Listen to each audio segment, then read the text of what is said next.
ម៉ែបងប្អូនដឹងទេអាហារមួយចំនួនដែលយើងញ៉ាំចូលកំពុងតែមាន side effect ទៅលើសុខភាពកាពះវៀនរបស់មនុស្សយើងខ្លាំងមែនទែនជាក់ស្ដែងដោយបងប្អូននឹងឃើញនៅក្នុងរូបនឹងហើយរាល់ចំណីអាហារមួយចំនួនដែលបងប្អូនញ៉ាំចូលទៅវាបង្កទៅជាកាកសំណល់បញ្ហាដែលមិនល្អប៉ះពាល់ជាមួយនឹងសុខភាពកាពះវៀនហើយមួយចំនួនទៀតប៉ះពាល់ជាមួយនឹងការដែលធ្វើឲ្យប្រព័ន្ធរំលាយអាហារបងប្អូនចាប់ផ្ដើមចុះខ្សោយតាមរយៈចំណីអាហារដែលបងប្អូនញ៉ាំចូលដោយសារការដែលបងប្អូនញ៉ាំអាហារដែលមិនល្អជាពិសេសគឺពពុះអាហារដែលសម្បូរទៅដោយបាក់តេរីឬក៏វីរុសមិនល្អជាក់ស្ដែងបើសិនជាបងប្អូនចង់ថែទាំកាពះវៀនបងប្អូនឲ្យសុខភាពល្អទី1ដែលបងប្អូនអាចធ្វើបានគឺការដែលបងប្អូនព្យាយាមទទួលទានទឹកឲ្យបានគ្រប់គ្រាន់នៅក្នុងមួយថ្ងៃព្រោះតែកាលណាបងប្អូនញ៉ាំទឹកចូលបានគ្រប់កាពះវៀនបងប្អូនចាប់ផ្ដើមសម្អាតរាល់កាកសំណល់ដែលមិនល្អបានជួយសម្រួលមុខងារទៅលើប្រព័ន្ធរំលាយអាហារបានល្អ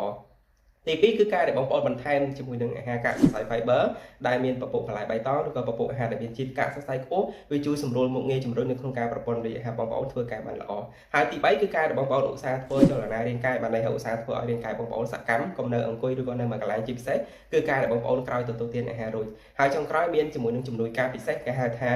aloe vera ដែលអ្នកវិទ្យាសាស្ត្រនៅខាង Las Vegas បានរកឃើញវណ្ណកម្មថ្មីប្រព័ន្ធជាមួយនឹងការដែលចម្រាញ់ចេញពីប្រទេសកតុយក្រពើនៅក្នុងការជួយសម្រួលប្រព័ន្ធជាមួយនឹងកាពះវៀនបងប្អូនឲ្យធ្វើការបានល្អវាជួយរុញក៏ដូចជាជំរុញប្រព័ន្ធជាមួយនឹងការសំណល់ដែលមិនល្អនៅក្នុងកាពះវៀនអស់បើសិនជាពុកម៉ែបងប្អូនកំពុងតែមានបញ្ហាតើតើជាមួយនឹងកាពះវៀនឬក៏ចង់ថែទាំជំនួយការពិសេសកុំភ្លេចជាមួយនឹង aloe vera នេះ